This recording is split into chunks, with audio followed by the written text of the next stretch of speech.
The first messenger, Nephi's new beginning. I am Nephi.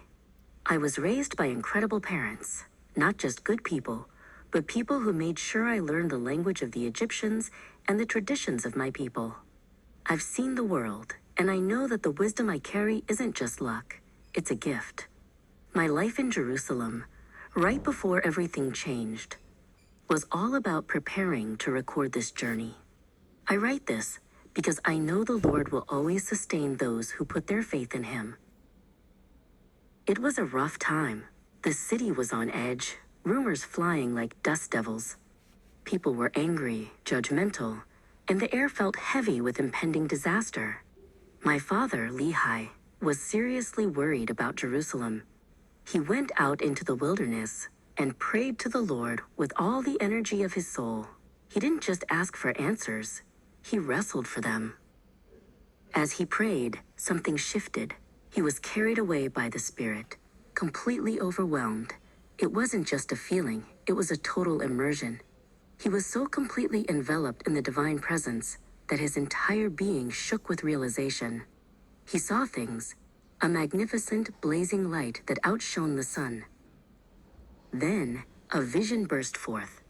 He saw God sitting on his throne, majestic and glorious, surrounded by infinite hosts of heaven. 12 others, brighter than the noonday sun, descended. They traveled swift as arrows, surrounding the throne. These were not just figures. They were messengers with authority. One of the messengers handed my father a book, not a scroll, but a volume filled with writing, detailing everything that was happening now, everything that was about to happen. Lehi looked upon it and began to read with intensity. Every word pierced his heart and revealed the truth of the world. The book held a devastating message. Jerusalem, this great city we loved, would be destroyed. It was a warning, a desperate plea for repentance. The weight of that knowledge caused my father to cry out in grief, not for himself, but for the people he knew were doomed. Lehi returned to the city immediately. He couldn't keep this monumental truth silent. He stood up among the crowds and started speaking with the power the Lord had given him.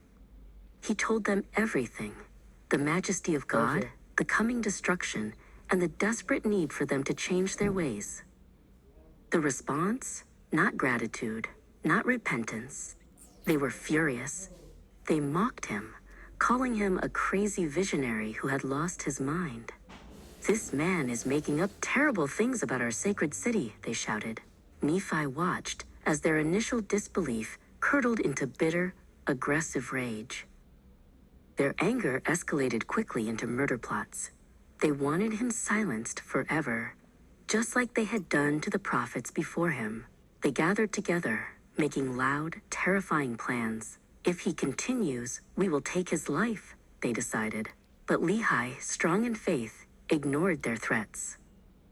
My father had followed the Lord's command to preach, and now the Lord commanded him to flee with his family. It was scary, yes, but also exhilarating. This wasn't the end. It was the beginning of the adventure. I know that because of his faith, our journey forward will be guided and protected. This is the start of our story. Like and subscribe.